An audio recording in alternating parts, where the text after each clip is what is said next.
గండి కోట రహస్యం రాజుగారికే తెలుసు అన్నటువంటిది ఒక నానుడి. సింగపూరు రహస్యం చంద్రబాబు గారికే తెలుసు అన్నది ప్రస్తుత నానుడి. స్విస్ ఛాలెంజ్ విధానాన్ని కేల్కర్ కమిటీ పరమ చెత్త వ్యవహారం ఇది. దీన్ని ఎట్టి పరిస్థితుల్లోనూ కూడా అమలు పరచటానికి వీలు లేదు. ఇది పూర్తి అన్యాయమైనటువంటిది అని 2011వ సంవత్సరంలో చాలా స్పష్టంగా ప్రకటించిన చంద్రబాబు నాయుడు గారు నూతన రాజధాని నిర్మాణానికి సంబంధించి 1691 ఎకరాలలో స్టార్టప్ ఏరియా అభివృద్ధి పరచటానికి ఈ స్విచ్ ఛాలెంజ్ విధానాన్నే ఇంత తిరస్కరణకు గురైనటువంటి స్విచ్ ఛాలెంజ్ విధానాన్నే ఎన్నుకొని సింగపూర్ కన్సార్టియానికి కట్టుబెట్టడానికి, తద్వారా వేల కోట్ల రూపాయల దోపిడీ చేయటానికి తెర తీశారు అనేటువంటి విషయాన్ని పదే పదే ప్రజలు ప్రతిపక్షాలు ఘోషిస్తున్నా ఏమాత్రము బెదరకుండా జూలై 17 గత సంవత్సరం నోటిఫికేషన్ దీనికి సంబంధించి ఇస్తే దాని మీద కొన్ని కంపెనీలు కోర్టుకు వెళితే కోర్టు చాలా సుస్పష్టంగా ఒక తీర్పును సెప్టెంబర్ 12వ తారీఖున ప్రకటించటం జరిగింది. ఆదాయాన్ని ప్రథమ దశలోనే ప్రకటించవలసినటువంటి అవసరం ఉన్నది అనని కోర్టు చాలా స్పష్టంగా చెప్పినా అప్పుడు చంద్రబాబు గారు ఆ మెథడ్ను వాపస్ తీసుకొని గతంలో ఉన్నటువంటి చట్టానికి సవరణ చేసి పూర్తి అధికారాలు ముఖ్యమంత్రికే దక్కే విధంగా ఆంధ్రప్రదేశ్ ఇన్ఫ్రాస్ట్రక్చర్ డెవలప్మెంట్ ఎనేబులింగ్ యాక్ట్ను సవరణ చేసి ఈ జనవరి 3వ తారీఖున మళ్ళీ నోటిఫికేషన్ను విడుదల చేయటం జరిగింది. గతంలో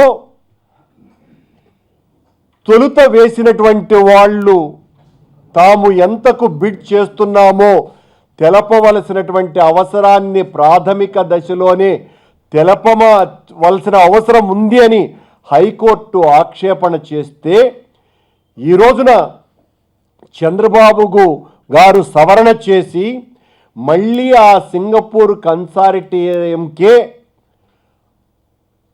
ఆ బిడ్డింగ్ దొరకటానికి మరెవ్వరూ కూడా ఆ బిడ్డింగ్లో పాల్గొనేటువంటి అవకాశమే లేకుండా సవరణలు చేసి ఈ రోజున దాన్ని నోటిఫై చేయటం జరిగింది. ఎంత దుర్మార్గమంటే దాదాపు 50,000 కోట్ల రూపాయలకు పైగా దోచుకునేటువంటి కుట్ర ఇందులో దాగి ఉన్నది. ప్రభుత్వం 5,500 కోట్ల రూపాయలు ఈ 1691 ఎకరాలలో మౌలిక సదుపాయాల రూపకల్పన కోసమని అభివృద్ధికి సంబంధించి ప్రభుత్వ ఖర్చు 5,500 కోట్ల రూపాయలు. 306 కోట్ల రూపాయలు మాత్రమే సింగపూర్ కన్సార్టియం పెట్టేటువంటి పెట్టుబడి. కానీ ఇందులో సింగపూర్ కంపెనీ వాటా 48%, ప్రభుత్వ వాటా 42%.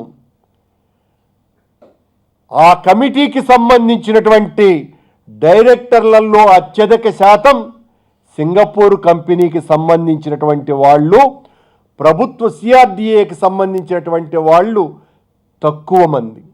దీనికి సంబంధించి భవిష్యత్తులో ఏదైనా కూడా వివాదం చెలరేగితే ఆ వివాదాన్ని తేల్చుకోవలసినది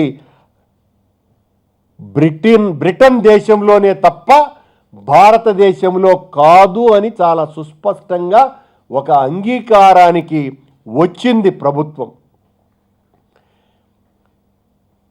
4 కోట్ల రూపాయల మినిమం ధరగా నిర్ణయింపబడ్డటువంటి, తక్కువంటే 10 నుంచి 20 కోట్ల రూపాయల విలువ చేసేటువంటి 1691 ఎకరాలకు సంబంధించి సింగపూర్ కంపెనీ ప్రభుత్వానికి ఎంత ఆఫర్ చేసింది అన్నటువంటి విషయం పూర్తిగా గోప్యంగా ఉంచినారు.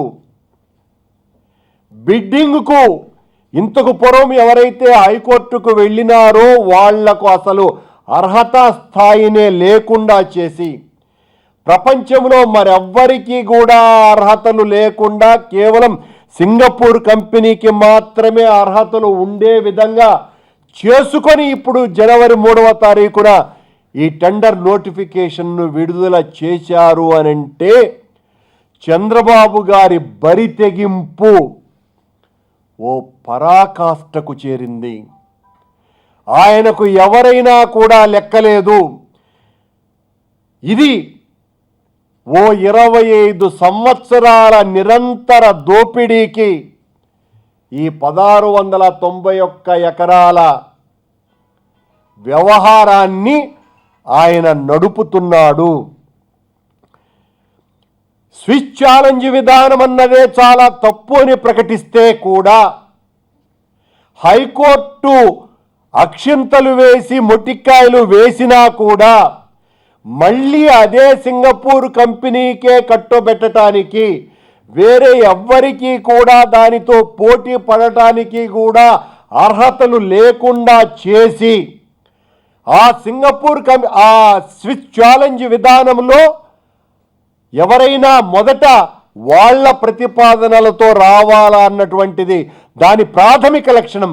కానీ ఈ 2.5 సంవత్సరాల కాలంలో ఆ కంపెనీతో, ప్రభుత్వంతో ఆంధ్రప్రదేశ్ ముఖ్యమంత్రి గారు సింగపూర్కు వెళ్ళి అక్కడ ఉన్నటువంటి మంత్రులతో, ఆ కంపెనీ వాళ్లతో, మన మంత్రులతో, అధికారులతో 1కి 15 సార్లు మాట్లాడి చర్చించి వాళ్లను బిడ్డింగ్కు లోపాయికారిగా ఆహ్వానించటం వెనుక వేల కోట్ల రూపాయల లావాదేవీలు జరుగుతున్నాయి. 306 కోట్లు మాత్రమే పెట్టుబడిగా పెట్టేటువంటి ఈ విదేశీ కంపెనీకి చంద్రబాబు గారు ఎందుకు తాబేదారుగా మారుతున్నారు? కేవలం డెవలప్మెంట్ చేయటానికి, ఒక సాధారణమైనటువంటి డెవలపర్ కూడా చేసేటువంటి వ్యవహారాన్ని విదేశీ సంస్థకే కట్టబెట్టడం వెనుక ఉన్నటువంటి రహస్యం ఏమిటి? ఈ దేశంలో అపారమైనటువంటి ఇంజనీరింగ్ నైపుణ్యం ఉన్నటువంటి మహామేధావులు కలిగినటువంటి వ్యక్తులు ఉన్నారే, మొత్తం ప్రపంచానికి ఆదర్శప్రాయమైనటువంటి మోక్షగుండం విశ్వేశ్వరయ్యను కన్నటువంటి భరతమాత ఇంజనీరింగ్ వ్యవహారాలలో ప్రపంచంలోనే కీర్తిగాంచినటువంటి ఇంజనీరింగ్ నిపుణుడు ఆయన. ఈ రోజున నాసా లాంటి అతిపెద్ద సంస్థలోనే మొత్తం భారతదేశానికి సంబంధించినటువంటి ఇంజనీరింగ్ శాస్త్రవేత్తలే ఉన్నారే. అసలు సింగపూర్ నగర నిర్మాణంలో పాలు పంచుకున్నదే మెజారిటీ భారతీయ ఇంజనీర్లే అని ప్రపంచం కోడై కూస్తున్నా కూడా ఈ సింగపూర్ సంస్థకు ఎందుకు చంద్రబాబు నాయుడు గారు ప్రభుత్వం 5,500 కోట్ల రూపాయలు,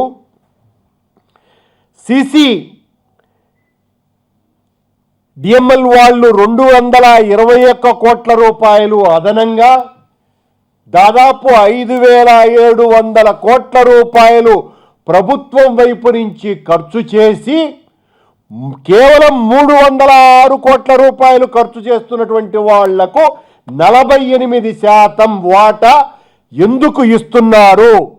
మరొక బిడ్డర్ అనేటువంటి వాడే పాల్గొకుండా ఎందుకు మొత్తం వ్యవహారాన్నంతా ఏకపక్షం చేసినారు? ఈ చీఫ్ మినిస్టరా, కమిషన్ల మినిస్టరా? నన్ను తలుచుకోండి, నేను చంద్రన్న కానుక ఇస్తున్నా, రంజాన్ కానుక ఇస్తున్నా, దివ్యాంగులకు పెన్షన్లు ఇస్తున్నా, పోలవరంను కట్టేస్తున్నా, పట్టిసీమతో రాయలసీమకు నీళ్లు ఇస్తున్నా, నన్ను తలుచుకోండి అని భిక్షగాడుగా మాదిరిగా ప్రజలకు మైకుల దగ్గర అడుక్కుంటున్నాడు చంద్రబాబు నాయుడు గారు.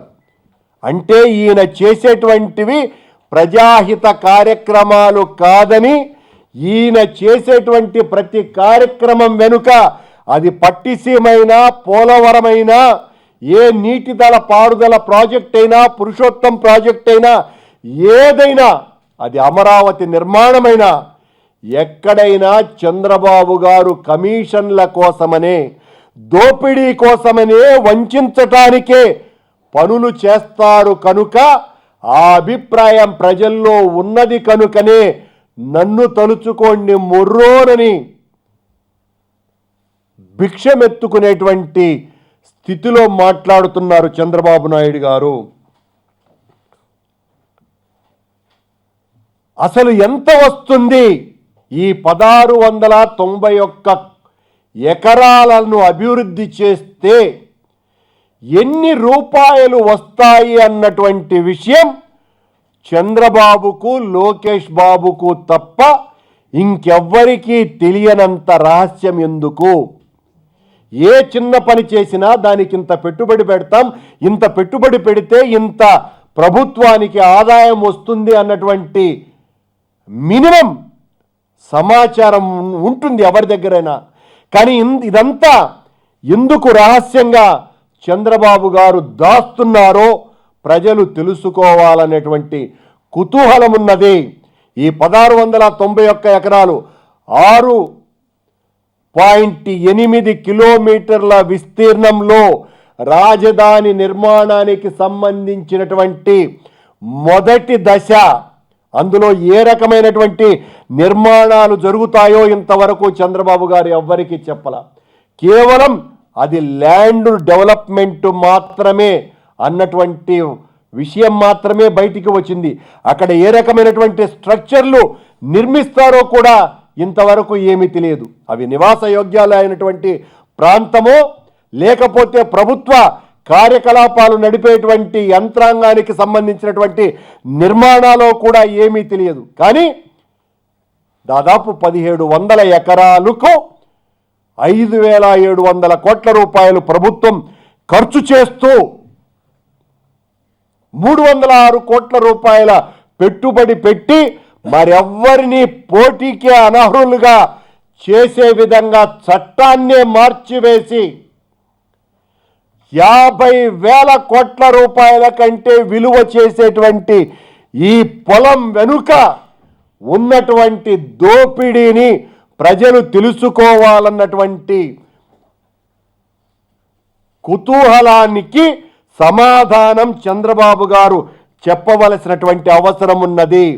మోడీ గారు నిరంతరం make in India, make in India అని ఆయన ఘోషిస్తుంటే, ఎలుగెత్తి చాటుతూ ఉంటే, పొలాన్ని డెవలప్ చేసేటువంటి అతి చిన్న కార్యక్రమాన్ని సింగపూర్ కన్సార్టియానికి కట్టబెట్టేటువంటి ముఖ్యమంత్రి ఎంత గనుడో ప్రజలు ఆలోచించవలసినటువంటి అవసరం ఉన్నది. ప్రతి దాంట్లో కూడా కమిషన్లు, లంచాలు, మోసాలు, దోపిడీ తప్ప ప్రజలకు మేలు చేయాలన్నటువంటి ఆలోచన చంద్రబాబు గారి పాలనలో ఏమాత్రము లేదు. మేము ఈ రోజున ఈ పత్రికా సమావేశం ఏర్పాటు చేసి శాస్త్రీయంగా సహేతుకమైనటువంటి వివరణ ప్రజలకు ఇస్తే సాయంత్రానికల్లా ఏదో ఒక మంత్రి రాజధానికే అడ్డుపడబోతున్నారు, జగన్ రాజధానికి అడ్డు అనేటువంటి ప్రకటనలు ఖచ్చితంగా ఇస్తారు. మేము అడ్డుపడేది అభివృద్ధి కార్యక్రమాలకు కాదు. తెలుగుదేశం పార్టీ నాయకురారా, మీరు చేస్తున్నటువంటి ఈ అభివృద్ధి పేరుతో మీరు చేస్తున్నటువంటి దోపిడీకి, మీరు చేస్తున్నటువంటి వంచనకు, మీరు చేస్తున్నటువంటి అన్యాయాన్ని వ్యతిరేకించకుండా, అడ్డుపడకుండా, ఆక్షేపించకుండా వైఎస్ఆర్ కాంగ్రెస్ పార్టీ ఎట్టి పరిస్థితుల్లోనూ ఉండదు. అభివృద్ధిని మనస్ఫూర్తిగా ఆహ్వానిస్తాం. అభివృద్ధి గోరంతా, అవినీతి కొండంతా మీ పాలనా విధానంగా సాగుతున్నప్పుడు ప్రజలకు వాస్తవాలు తెలియజెప్పేటువంటి బాధ్యత వైఎస్ఆర్ కాంగ్రెస్ పార్టీ తీసుకోకుండా పోదు అన్నటువంటి విషయాన్ని హెచ్చరిస్తూ దాదాపు 35,000 ఎకరాలను ఇప్పటి వరకు ప్రభుత్వం సమీకరించింది అక్కడ ఉన్నటువంటి రైతుల ద్వారా.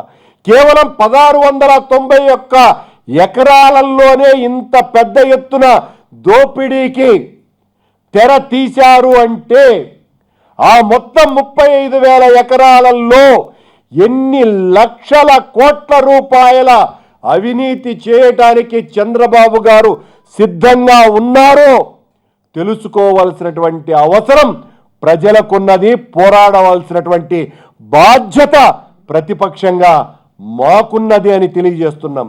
ఈ దోపిడీని ఎట్టి పరిస్థితుల్లోనూ మేము జరగనిచ్చేటువంటి ప్రసక్తి లేనే లేదని, ఈ దోపిడీని వ్యతిరేకించటానికి మాకందరూ కూడా చేతులు కలపాలని తెలియజేస్తూ ఇంత చిన్న 35,000 ఎకరాలలో కేవలం 1,700 ఎకరాలలోనే 50,000 కోట్ల రూపాయలకు పైగా జరుగుతున్నటువంటి దోపిడీని పాత్రికేయ మిత్రులతో సహా ప్రసార మాధ్యమాలతో సహా ఆంధ్ర రాష్ట్ర అభివృద్ధిని కాంక్షించే ప్రతి ఒక్కరూ కూడా ఈ మోసాన్ని బయట పెట్టి ఎండగట్టవలసినటువంటి అవసరం ఉన్నది. దీన్ని చూస్తే ప్రతి చిన్న పిల్లవాడికి కూడా అర్థమయ్యేటువంటి విషయం ఇది. ఈ దోపిడీ ఎంత దారుణంగా ఉన్నది అనటానికి హైకోర్టు అక్షింతలు వేసినా కూడా చంద్రబాబు గారు వెనుకంజ వేయటం లేదు అంటే, చట్టాన్ని సవరించినా కూడా దోపిడీనే మా విధానం, దొంగతనమే మా నైజం, అవినీతే మా శాస్త్రం అని చంద్రబాబు గారు చెబుతున్నారు. మనమందరం కూడా మేల్కొని తిరగబడదాము అని తెలియజేస్తున్నారు. ఫస్ట్ శిక్షాలయ నోటిఫికేషన్ మీద ఈ ఆదిత్య కన్స్ట్రక్షన్స్, ఈ ఎన్విఎన్ కన్స్ట్రక్షన్స్ వాళ్ళు వెళ్ళారు కోర్టుకి. హైకోర్టు మళ్ళీ డైరెక్షన్ ఇచ్చిన తర్వాత మళ్ళీ రీనోటిఫికేషన్ కరెక్షన్ చేసి. అవునమ్మా, అది ఓపెన్ బిడ్డింగే కదా, దానికి ఎవరైనా అప్రోచ్ అవ్వచ్చు అని కూడా మెన్షన్. లేదమ్మా, ఎవరైనా అన్నది నిజం కాదు. ఎవరికి అర్హత ఉంది అన్నటువంటి ఆ అర్హత నియమాలను పెట్టారు. అది ఆ సింగపూర్ కన్సార్టియం తప్ప ఇంకెవ్వరికి అర్హతే లేకుండా చేశారు. సింగపూర్ కన్సార్టియంలో కూడా ఇండియన్ ఇంజనీర్సే ఉన్నారు చాలా మంది, 65% దాకా అంటున్నారు. దోపిడీ మాత్రం చంద్రబాబుదే కదండి. ఎవరు ఇంజనీర్లు అక్కడ పెద్ద ఇంజనీరింగ్ నైపుణ్యం కూడా అవసరం లేదు. వినండి సార్, దీనికి సంబంధించి కేవలం డెవలప్మెంట్కు మాత్రమే సంబంధించినటువంటి విషయంగా ప్రకటించినారు. ఇప్పటికీ ఆ 1691 ఎకరాలలో ఏమి నిర్మాణాలు జరుగుతున్నాయి అన్నటువంటి విషయాన్ని ఏమీ చెప్పలా. కేవలం డెవలప్మెంట్ గురించి మాత్రమే మాట్లాడుతున్నారు.